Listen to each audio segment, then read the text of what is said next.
नमस्कार, आप देख रहे हैं 24 का संग्राम और मैं हूं आपके साथ महेंद्र विश्वकर्मा। तो 24 के संग्राम में आज बात प्रदेश की रतलाम लोकसभा सीट की, जिसका नाम पहले झाबुआ के नाम पर रहा। एक दूसरे से 115 किलोमीटर की दूरी पर बसे इन शहरों का मिजाज भी भिन्न है, वह संस्कृति भी। बावजूद इसके लोकसभा चुनाव में दोनों ही अंचलों के मतदाता मिलजुल कर अपना प्रतिनिधि चुनते रहे हैं। फर्क इतना है कि इस मामले में कभी रतलाम तो कभी झाबुआ अंचल के मतदाता एक दूसरे पर भारी पड़ते नजर आए, जिसका पड़ला वजनदार सांसद भी उसी की पसंद का चुना गया।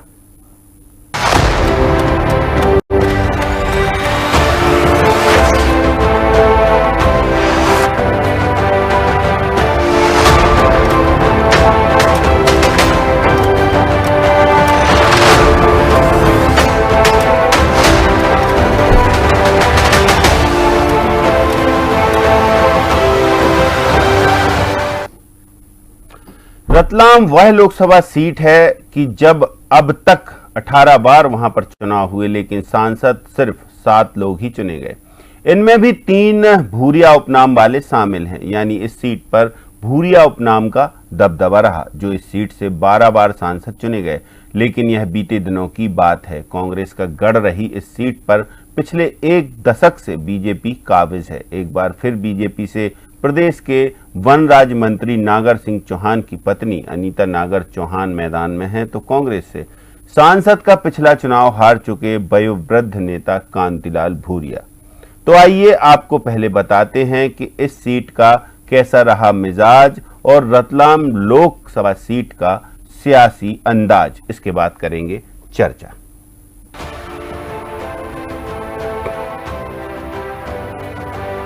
मौजूदा रतलाम लोकसभा प्रदेश की एकमात्र ऐसी सीट है जिसका नाम आजादी के बाद से अब तक 3 बार बदला गया। इसका न केवल नाम बदला बल्कि इसमें आने वाले जिले व मतदाता भी बदलते गए।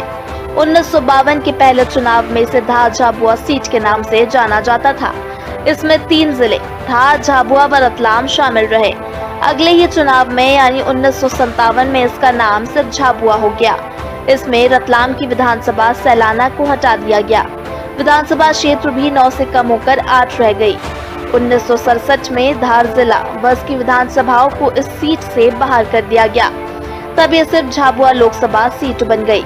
1971 में इसके साथ रतलाम जिले की 3 विधानसभा रतलाम शहर, रतलाम ग्रामीण व सैलाना को शामिल किया गया। नया नाम मिला रतलाम सीट का। 2007 में अलीराजपुर अलग जिला बना, लेकिन वह इस सीट से जुड़ा रहा। इसके मौजूदा भौगोलिक स्वरूप की बात करें तो झाबुआ, अलीराजपुर के 5 व रतलाम जिले के 3 विधानसभा क्षेत्र इस सीट में समाहित हैं। इस सीट के एक छोर पर आदिवासी संस्कृति तो दूसरे छोर पर मालवा कल्चर की झलक देखी जा सकती है। सीट के मतदाताओं के रहन सहन व संस्कृति में भले ही भिन्नता है, लेकिन ज्यादातर वोटर्स प्रतिनिधि चयन के मामले में एक मत नजर आते हैं। आजादी के बाद से रतलाम लोकसभा सीट पर एक उपचुनाव सहित 18 बार चुनाव हुए, लेकिन इनमें 12 बार भूरिया उपनाम वाले सांसद चुने गए। ये सभी एक ही परिवार से हैं। इससे साफ है कि रतलाम सीट की सियासत में भूरिया परिवार का दबदबा रहा। निर्वाचित सांसदों की बात करें तो शुरुआती 2 चुनाव में अमर सिंह यहाँ के सांसद चुने गए। वर्ष 1962 के चुनाव में तत्कालीन प्रधानमंत्री पंडित जवाहरलाल नेहरू ने धार जिले से तब की उदयमान नेत्री जमुना देवी को टिकट देकर सभी को चौंका दिया था। कांग्रेस नेतृत्व के इस फैसले से समूचे देश में ये सीट तब चर्चा का विषय रही। इस चुनाव में जमुना देवी 22,384 मतों से विजयी रही, लेकिन उनकी ये जीत इस सीट से अब तक की सबसे छोटी जीत के तौर पर दर्ज है। 70 के दशक में इस सीट पर बदलाव भी हुआ। वह भागीरथ भवर 1971 में सोशलिस्ट पार्टी तो दूसरी बार 1977 में भारतीय लोकदल से टिकट पर चुनाव जीते।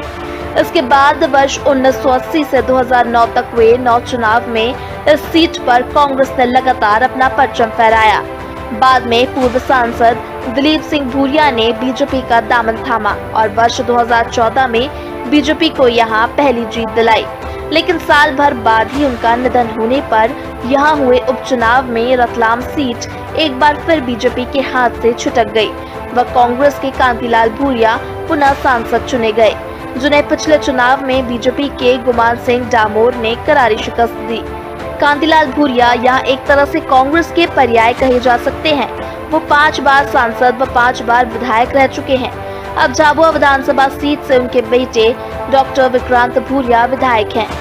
पिछले चुनाव के परिणाम की बात करें तो बीजेपी के गुमान सिंह डामोर की जीत में रतलाम जिले की 2 सीट रतलाम शहर व रतलाम ग्रामीण की अहम भूमिका रही। रतलाम शहर से जहां बीजेपी ने सर्वाधिक 53,138 मतों की बड़ी बढ़त हासिल की, वहीं रतलाम ग्रामीण से 37,738 मतों की बढ़त मिली थी, जबकि कांग्रेस झाबुआ विधानसभा क्षेत्र में 8,100 व जोबट विधानसभा में 18,139 मतों से आगे रही। बीते साल नवंबर में हुए विधानसभा चुनाव में भी रतलाम संसदीय क्षेत्र की 8 विधानसभा में से 4 पर भाजपा और 3 पर कांग्रेस का कब्जा है, जबकि 1 सीट सैलाना पर भारत आदिवासी पार्टी से विधायक कमलेश डोंडियार विधायक हैं। कमलेश इस सीट पर सर्वाधिक प्रभाव रखने वाले संगठन जैस से जुड़े रहे हैं। लोकसभा चुनाव में भी जैस एक बार फिर ताल ठोक रहा है। आदिवासी बहुल सीट के झाबुआ अंचल में बड़ी आबादी भील व भिलाला जाति के मतदाताओं की है। इनकी जनसंख्या का अनुपात 65:35 है। कांग्रेस के उम्मीदवार कांतिलाल भूरिया भिलाला तो बीजेपी की उम्मीदवार अनीता नागर चौहान भिलाला समुदाय से आती हैं। जानकारों का मानना है कि राम मंदिर व मोदी फैक्टर रतलाम झाबुआ के शहरी मतदाताओं तक सिमट कर रह गया। ऐसे में कांग्रेस को अपने भील मतदाताओं के परंपरागत वोट पर पूरा भरोसा है। वहीं बीजेपी ने अनीता को उम्मीदवार बनाकर भिलाला मतदाताओं को साधने के साथ ही महिला कार्ड भी खेला है। दरअसल इस सीट से अब तक एक ही महिला सांसद जमुना देवी के तौर पर मिली। बाद के चुनाव में 5 बार महिलाएं मैदान में उतरी भी, लेकिन उन्हें सफलता नहीं मिल सकी। DNN के लिए रवि अवस्थी की रिपोर्ट। तो चलिए सीधे चर्चा शुरू करते हैं। पैनलिस्ट हमारे साथ जुड़े हुए हैं, परिचय कराते हैं। भानु चौबे जी हमारे साथ हैं, वरिष्ठ पत्रकार। डॉक्टर राजेश जौहरी जी हमारे साथ हैं, वरिष्ठ पत्रकार। और स्टूडियो में मौजूद हैं political editor Ravi Awasthi ji. Bhanu Choubey sir, शुरुआत आपसे ही करेंगे। हम लगातार मालवा निमाड़ की सीटों पर चर्चा कर रहे हैं और आप दोनों ही लगातार हमारे साथ बने हुए हैं। पहले तो शुक्रिया आपका। और सबसे पहला सवाल यही कि रतलाम में क्या लगता है कि कांतिलाल भूरिया जो है वो बड़ी टक्कर दे पाएंगे? और यहाँ तो मुकाबला हमेशा ही रोचक रहा है। रतलाम सीट, जिसे रतलाम झाबुआ सीट भी कहा गया था, ये ऐसी सीट है जहां उम्मीद कर सकते हैं कि कांग्रेस कुछ टक्कर देगी, क्योंकि जब भी चुनाव हुए हैं इसमें तो बीजेपी और कांग्रेस के बीच अंतर 7 से 10% का रहा है। जिस तरफ भी सीट गई है वो 10% तक के अंतर से गई है। और भूरिया का एक तरह से यहाँ दबदबा रहा है, कांतिलाल भूरिया का। और मुझे लगता है कि अब सवाल ये आएगा कि आदिवासी का अगर वोट बैंक की बात करें तो एक वक्त था जब अल्पसंख्यक और आदिवासी 2 वोट बैंक कांग्रेस के पक्के माने जाते थे, उनके घरेलू वोट माने जाते थे वो। लेकिन पिछले सालों में ये परिवर्तन आया कि आदिवासी छिटकने लगा कांग्रेस से और बीजेपी ने सफलता पाई है आदिवासी क्षेत्रों में भी। तो ये देखना होगा कि आदिवासियों पर ये जैसे माना जाता है कि धार्मिक रूप से या मान्यताओं के रूप से वो ज्यादा बंधा रहता है, तो बीजेपी के कैंपेन का क्या असर होता है। और कांतिलाल भूरिया व्यक्ति के तौर पे देखा जाएगा तो वो अनीता सिंह चौहान पर भारी पड़ सकते हैं, इस बात की संभावना है। चलिए डॉक्टर राजेश जौहरी जी, रतलाम झाबुआ सीट देखिए एक बहुत ही ऐसी सीट जो एसटी के लिए तो आरक्षित है ही, लेकिन दोनों के उम्मीदवार भी वजनदार। एक उम्मीदवार ऐसा जिनके वे पति ही मंत्री हैं, दूसरा ऐसा जिसने वहां का प्रतिनिधित्व किया और बेटा विधायक।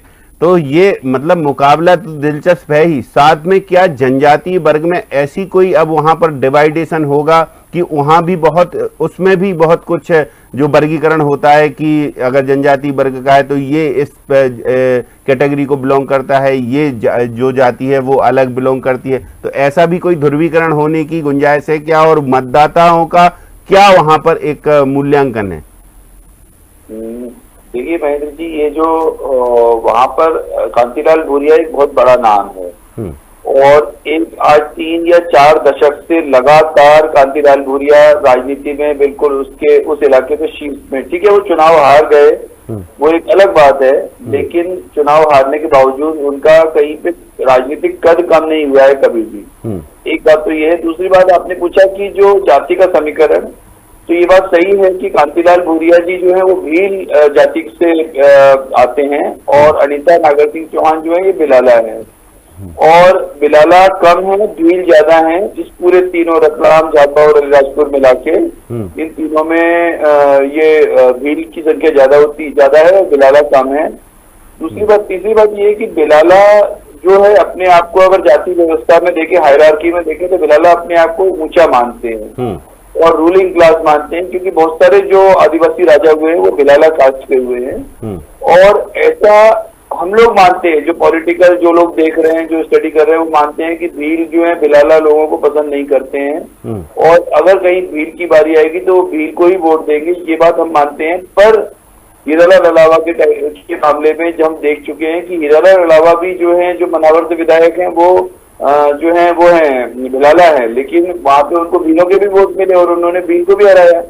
तो मुद्दा अब ये है कि किस तरह से, अच्छा, अनीता नागर सिंह चौहान और उनके हस्बैंड जो नागर सिंह चौहान, दोनों की जो अपनी ये है इमेज है, साफ सुथरी है अभी तक, और उनको शायद मिनिस्टर बनाने के पीछे जो कारण रहा है, जो भी केंद्रीय नेतृत्व ने दिमाग लगाया कि उनको मिनिस्टर बनाया जाए इसमें मध्य प्रदेश सरकार में, और उसके पीछे जो बहुत सारे कारण रहे होंगे, उसमें से एक कारण रहा होगा ये कि कैसे भी करके रतलाम सीट जीतनी है। तो पिछली बार 2014 में देखिए आप, 2014 में दिलीप सिंह जी जीत गए थे, लेकिन फिर उनकी डेथ हो गई, तो फिर कांतिलाल भूरिया जी बाई इलेक्शन में आ गए, जो उपचुनाव हुआ था। 2019 में बहुत इंटरेस्टिंग हुआ, कांतिलाल भूरिया जी को एक मामूली तो नहीं कहेंगे, एक नया आदमी जिनका नाम गुमान सिंह दामोर है, जो कि एक ऑफिसर रहे हैं, जो कि इंजीनियर थे, चीफ इंजीनियर रहे हैं PHE में, वो आए रिटायर होके और उन्होंने चुनाव लड़ा और उन्होंने हरा दिया कांतिलाल भूरिया जी जैसे सीनियर लीडर को एक नॉन पॉलिटिकल आदमी ने। और वो इस बार भी जीतते, उनकी इमेज बहुत अच्छी चल रही थी, उनकी राजनीति बहुत अच्छी थी, और जिसे कहना चाहिए उनका जो पूरा का पूरा प्रोफाइल बहुत अच्छा चल रहा था। लेकिन एक गड़बड़ हो गई उस बीच में, आप लोगों को मालूम होगा, एक 600 करोड़ का कोई PHE का घोटाला हुआ है, वो उनके ऊपर उसका नाम आ गया और उसमें FIR दर्ज हो गई कोर्ट के आदेश पर, अलीराजपुर कोर्ट ने आदेश दिया और FIR दर्ज हो गई। उस कारण से उनका टिकट नहीं कट गया, नहीं तो उनका टिकट कटना नहीं था। वो बहुत अच्छे, काफी ऊपर के जो इनका बीजेपी का जो केंद्रीय नेतृत्व है उनसे भी काफी क्लोज थे वो, और वो टिकट लेते और फिर से जीत सकते थे, क्योंकि उन्होंने इतना अपना जमावट कर रखी थी पूरे में। ये तो एक बात हो गई। अब दूसरी बात ये है कि आप सोचिए कि रतलाम, झाबुआ और ये वाली जो सीट है, ये इतनी क्रिटिकल सीट है कि पूरा बीजेपी और जनसंघ कब से लगे हुए हैं, नहीं जीत पा रहे थे उसको। दिलीप सिंह भूरिया जी पहली बार जीते, तो वो दिलीप सिंह भूरिया जी ओरिजिनल कोई संघ के या जनसंघ के आदमी नहीं थे, वो तो कांग्रेस से बीजेपी में आए थे और चुनाव लड़े और वो जीत गए। तो पहली बार जो बीजेपी का खाता खोला वो इसलिए खोला कि एक कांग्रेस से एक इंसान आया और उसको टिकट दिया उन्होंने और वो चुनाव जीत गए। तो इसलिए ये इतनी आसान सीट नहीं है। पहले भी जब अपन ने जब भी चुनाव को, मध्य प्रदेश के चुनाव को बात की है, जब सभी सीटों पर वो टिकट बट रहे थे उस बारे में बात करी है, तब भी अपने दिमाग में एक ही बात थी कि अगर कोई सीट सबसे क्रिटिकल है तो वो है अपनी ये अलीराजपुर वाली सीट, अलीराजपुर झाबुआ और रतलाम वाली सीट है। और इसलिए मतलब भाजपा के लिए बहुत बड़ा चैलेंज है, कोई आसान नहीं है। हाँ, भाजपा इसको आसानी से ना ले, बिल्कुल बहुत हल्के में नहीं ले सकते हैं रतलाम संसदीय क्षेत्र को। रवि अवस्थी जी, डॉक्टर राजेश जौहरी जी ने बड़े विस्तार से समझाया कि क्या कैटेगरी का वहां पर ये फ्लैक्चुएशन है और कंपटीशन है। दूसरा देखिए कि बहुत आसान इसलिए भी नहीं है क्योंकि एक परंपरागत सांसद रहे हैं कांतिलाल भूरिया वहां के और स्थापित नेता हैं, बेटे को भी स्थापित कर लिया, बेटा भी बहुत सक्रिय है, और यहाँ पर पति मंत्री है तो उनकी पत्नी भी सक्रिय है, मतलब दोनों तरह से सक्रियता है। लेकिन बस जातिगत एक आंकड़े फिट किसके होते हैं? अब देखिए मैं महेंद्र जी, हालांकि मेरा मानना ये है कि मामला 50-50 का है, मैंने मुकाबला कांटे का है, ये इससे कोई इनकार नहीं कर सकते, क्योंकि कांतिलाल भूरिया एक बड़ा नाम है इस सीट से और वो लगातार कई बार सांसद रहे हैं। और सवाल ये है कि देखिए, लेकिन मुकाबला भी कोई आसान प्रत्याशी से नहीं है उनका। आप सबसे बड़ी बात है कि मेरा मानना ये है कि मंदसौर की 2 सीट, यानी मंदसौर ग्रामीण और मंदसौर शहर, ये कहीं ना कहीं बीजेपी के प्रभाव वाली सीट मानी जाती है। अलीराजपुर से इस बार फिर बीजेपी का विधायक भी है, मंत्री भी है और प्रत्याशी भी वहीं से है। चौथी सीट है सैलाना। सैलाना में कमलेश डोंडियार को लेकर जो पिछले अभी जो बात आई है, कल ही उन्हें एक नोटिस थमाया गया है और चर्चा ये है कि वो उन्होंने कह दिया कि मैं तो भारत आदिवासी पार्टी का सदस्य नहीं हूँ, जयस का हूँ, और कहीं ना कहीं उनकी बीजेपी के साथ मतलब बीजेपी के साथ जुड़ाव की चर्चा है। तो आप देखिए सैलाना में भी कहीं ना कहीं पार्टी ने एक तरीके से सेंधमारी कर ली है। तो अब सवाल यह है कि 4 सीट पर बीजेपी अपने आप को मजबूत मानकर चल रही है। विधानसभा सीट की बात कर रहा हूं, मैंने 4 नाम बताया, मंदसौर की दोनों, अलीराजपुर और सैलाना। अब सवाल यह है कि कांग्रेस के पास 4 सीट बचती है, थांदला, पैटलाबाद, झाबुआ और जोबट। अब सवाल ये है कि यहाँ पर भी ऐसा तो है नहीं कि बीजेपी एकदम से बाहर है, बीजेपी का प्रभाव वाला क्षेत्र भी है। खास करके शिवराज सिंह चौहान ने जो यहाँ जमावट की है अपने 17-18 साल के कार्यकाल में, कई बार वो भगोरिया में गए हैं, किस तरह आदिवासी संस्कृति को उन्होंने बढ़ावा दिया है, तमाम एक तरीके से पारिवारिक संबंध उन्होंने कहीं ना कहीं अनुसूचित जनजाति वर्ग से यहाँ भी स्थापित करे। तो और संघ भी लगातार इस फील्ड में काम करते रहे। तो ऐसा मतलब मेरा मानना ये कि मुकाबला कांटे का है निश्चित तौर पर, लेकिन फिर भी कहीं ना कहीं इसमें बीजेपी ज्यादा प्रभावी नजर आती है, क्योंकि मंदसौर उसके साथ है, खड़ा हुआ है। तो ये कांग्रेस के लिए माइनस पॉइंट हो सकता है कि अगर मंदसौर, अलीराजपुर, मंदसौर की दोनों सीटें अलीराजपुर और सैलाना अगर बीजेपी के साथ खड़े तो 50% पर तो वो है ही।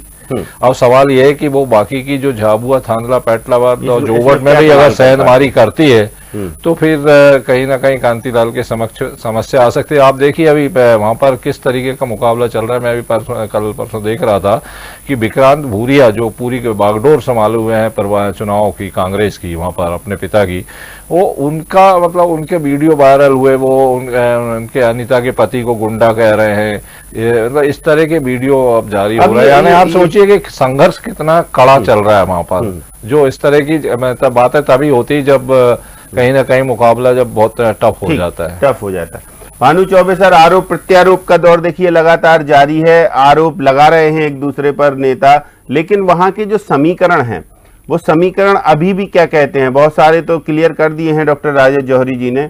मामला क्यों टाइट है ये रवि अवस्थी जी ने बताया। मुद्दे क्या प्रभाव छोड़ेंगे वहां पर? कोई देशव्यापी मुद्दे कुछ असर डालेंगे? मोदी मैजिक चलेगा क्या उधर? भाजपा के जो तमाम सारे नेता जा रहे हैं, या डबल इंजन सरकार की योजनाओं के क्रियान्वयन का कुछ प्रतिफल मिलेगा, या फिर जनजातीय वर्ग का जो मतदाता है वो पहले से ही माइंडसेट रहता है कि हमें अपने इस व्यक्ति को भेजना है?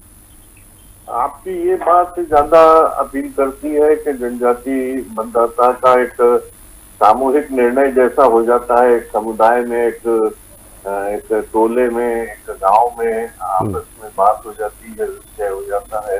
दूसरी बात ये मैं कहूंगा कि जैसा बताया गया कि बीजेपी और खास करके आरएसएस की जो दूसरे सहयोगी संगठन है, उन्होंने झाबुआ इलाके में और आसपास के इलाकों में कई ऐसे अभियान चलाए, जैसे एक शिव गंगा अभियान चला था, जिससे जोड़ने की एक सामाजिक सेवा भी थी और आदिवासियों को जोड़ने की भी कोशिश की थी। और अवस्थी जी जो रतलाम का, शायद वो भूल से मंदसौर कह गए उसको, वो रतलाम का जो जिक्र कर रहे थे, रतलाम शहर में बीजेपी का दबदबा रहा है। हमने हिम्मत कोठारी को वहां से जीतते हुए कई बार देखा है, और हिम्मत कोठारी किस लेवल के नेता थे और किस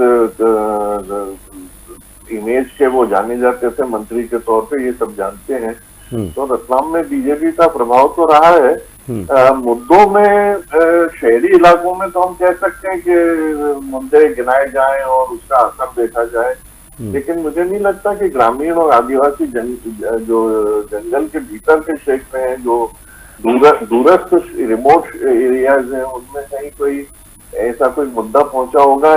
एक संभावना जो पूरे देश में जिसकी चर्चा हो रही है मोदी के चेहरे की, तो मुझे लगता है कि इस चीज पे उसका असर भी उतना नहीं होगा जितना देश के दूसरे हिस्सों में दिखाई दे रहा है। चलिए डॉक्टर राजेश जौहरी जी, मोदी मैजिक की हम बात करें या तमाम सारी योजनाओं का जिक्र करते हैं नेता जो पहुंचते हैं भारतीय जनता पार्टी के, तो कांग्रेस के जो मुद्दे रहते हैं या कांग्रेस का जो मैनिफेस्टो है, इनका कुछ प्रभाव दिखेगा योजनाओं के क्रियान्वयन का, वादों का, या फिर वही सवाल जो भानु चौबे सर से कहा था कि आप इसमें कुछ माइंड सेट ही रहता है कि हमें अपने व्यक्ति को भेजना है या नहीं भेजना है, और जनजातीय वर्ग पर ये इम्पैक्ट और इफेक्ट कितना रहता है जो ये नेता जाते हैं जनसभा करने, बड़े नेता? देखिए, कांग्रेस मैनिफेस्टो में आदिवासियों के लिए तो कुछ भी नहीं है, वो तो कि जिस वर्ग के लिए है हम आपको सबको मालूम है, तो इसलिए कांग्रेस मैनिफेस्टो में ऐसा क्या बताया जाएगा? उल्टा जिस तरह का जो रिजर्वेशन है, जिस तरह की फैसिलिटीज की बात कही है, तो उसमें तो आदिवासियों का, ओबीसी का और एससी का नुकसान ही होना है। अगर उनके हिस्से में से कोई चीज निकल कहीं और जाएगी तो उनका नुकसान ही होना है। पर आप एक चीज देखिए, ये जो बहुत बड़ा, इसका करीब 70-75% लोग ऐसे हैं जो भेड़चाल वाले हैं इस वाली कॉन्स्टिट्यूएंसी में, तो वहाँ मुद्दों का फर्क नहीं पड़ेगा। लेकिन हाँ, जो नॉन ट्राइबल वोटर्स हैं, ये आप विश्वास मानिए कि मंदसौर का तो नहीं मालूम, पर रतलाम का और इधर का जो जितने भी ग्रामीण इलाके हैं और वहाँ पे नॉन ट्राइबल वोटर्स हैं, बनिए हैं, ब्राह्मण हैं, और फिर जो व्यापार कर रहे हैं, अलग अलग कास्ट के लोग हैं, वो पूरे बीजेपी के साथ हैं। उसका कारण है बहुत बड़ा। जोबट के उपचुनाव में खुद देखा आपने कि वहां पर क्या हुआ कि जयस के जो लोग थे, हालांकि जरूरी नहीं है कि जयस के, पर जयस का नाम लेके लोगों को धमकाने लगे, जो व्यापारी कर रहे हैं उनसे हफ्ता वसूली की कोशिश करने लगे। तो उस समय फिर क्या था कि लोगों के मन में ये बात बैठ गई और कांग्रेस उसका विरोध नहीं कर रही थी। एक बात ये थी कि कांग्रेस उनका विरोध नहीं कर रही थी, जिस कारण से भी नहीं कर रही हो वो एक अलग बात है।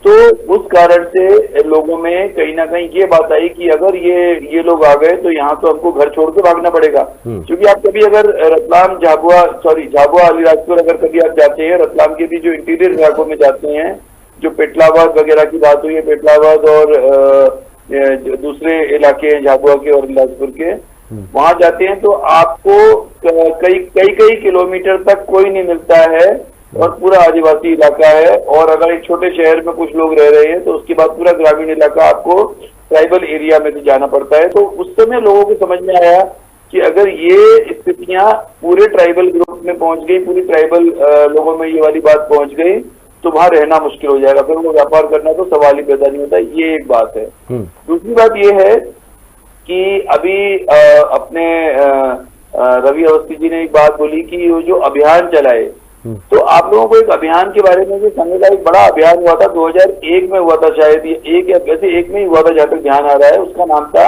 हिंदू संगम झाबुआ, जिसमें 3 लाख स्वयंसेवक जो आरएसएस के इकट्ठे हुए थे। और वो उससे पहले कभी बीजेपी वहां पे नहीं जीती, उससे पहले बीजेपी का कोई फुटहोल्ड नहीं था। और उसके बाद उस जो 3 लाख लोग इकट्ठे हुए, उसमें उस समय सुदर्शन जी थे, वो अपने सरसंघ चालक, वो आए थे और उन्होंने अपना जो भी भाषण दिया, जो लोगों को बात की। और वहां पर जो इस अभियान के लिए लगभग 1-1.5 महीने पहले से स्वयंसेवक गाँव में जाके रह रहे थे, मोटरसाइकिलों पे हर घर जा रहे थे और सबसे 10 रुपए 20 रुपए सबसे ले रहे थे इस अभियान के लिए। 10 रुपए का लेना देना ये नहीं था, क्योंकि उस समय एक बड़े लीडर कुल मिलाकर एक कनेक्टिविटी के लिए लोगों से जुड़ रहे थे। जी, ये बताना था आपको। राधेश्याम यादव एक बड़े लीडर हैं संघ के, अब तो बहुत बुजुर्ग, मतलब अब तो सीनियर हो गए काफी। तो उन्होंने उस समय वो लोग बताते थे कि हम लोग हर आदमी से, इवन पहले लूटमार बहुत होती थी, तो जो लूटने वाले लोग भी जैसे नाम सुनते थे कि हिंदू संगम वाले हैं, वो उल्टे पैसे दे देते थे। अच्छा। ये स्थितियां बनी थी। तो कहीं ना कहीं संघ ने बड़ा अभियान चलाया 2001 में। तो इसका आउटपुट क्या मिल सकता है क्या भाजपा को इस चुनाव में भी? नहीं, थोड़ा पुराना हो गया अपने देश में। प्रॉब्लम ये है, जो याददाश्त बहुत कमजोर है। जब हमारे शहरी लोगों की याददाश्त कमजोर है तो गांव वालों की तो क्या कहेंगे अपन ग्रामीण लोगों की, वो भी आदिवासी इलाके की। जैस की भूमिका क्या रहेगी रवि अवस्थी जी इस पूरे चुनाव में? जैस क्या पूरा साइलेंट मोड में रहेगा? नहीं, महेंद्र जी मुझे नहीं लगता, क्योंकि देखिए जैस अगर सर्वाधिक सक्रिय है तो वो इसी अंचल में सर्वाधिक सक्रिय है। भीलो भिलाला अनुसूचित जनजाति के जो एरिया है वहाँ पर देखिए, अभी जैसे सैलाना से जो कमलेश डोंडियार चुनकर आए हैं तो वो भी जैस से ही निकल कर आए। तो ऐसी स्थिति में आप कह सकते हैं कि जयेश का प्रभाव भी कम नहीं है, लेकिन जयेश का जो वोट है और कांग्रेस का वो लगभग एक ही वोट बैंक है। तो ऐसी स्थिति में लेकिन कांग्रेस का और जयेश का एक ही वोट बैंक है, ये क्या डॉक्टर राजेश जौहरी जी, रवि अवस्थी जी कह रहे हैं, क्या इससे इत्तेफाक रखते हैं आप? ये बात ना सही है, क्योंकि देखिए हमेशा जब भी जैसे ही जयेश वालों के कोई एक्शन होता है तो सबसे पहले रिएक्शन कांग्रेस का होता है, में आते हैं। एक बात है, दूसरी बात ये है कि आप सोचिए कांग्रेस का सबसे बड़ा नुकसान अगर किसी ने किया है तो जयेश ने किया है, पर कांग्रेस इस बात को रियलाइज नहीं कर रही है और कांग्रेस खत्म होने की कगार पे आ रही है उस इलाके में, क्योंकि जयेश जैसे जैसे पावरफुल होगा भाजपा अपना कैडर नहीं छोड़ेगा। देखिए भाजपा के लोग, संघ के लोग वही रहेंगे, वो लोग कहाँ से जाएंगे जयेश में? तो भानु चौबे सर, देखिए क्या लगता है कि यहाँ पर जो नेक टू नेक फाइट आप बता रहे थे, तो यहाँ मुकाबला दिलचस्प रखे, मतलब जनता बनाएगी उसको, या फिर एक तरफा देखने को मिलेगा कि चलिए कि कांतिलाल भूरिया की तरफ ही पब्लिक का झुकाव हो या भाजपा की तरफ ही हो, ऐसा कुछ? क्योंकि चौथे चरण का मतलब मध्य प्रदेश में तो अंतिम चरण ही कहें उसको, और रतलाम सीट। देखिए एक तरफा चुनाव के आसार तो वहाँ रतलाम झाबुआ सीट पे बिल्कुल नजर नहीं आ रहे हैं और इससे पहले भी नहीं रहे हैं। जो भी जीता है 7-8%, 10% वोट शेयर के साथ जीता है।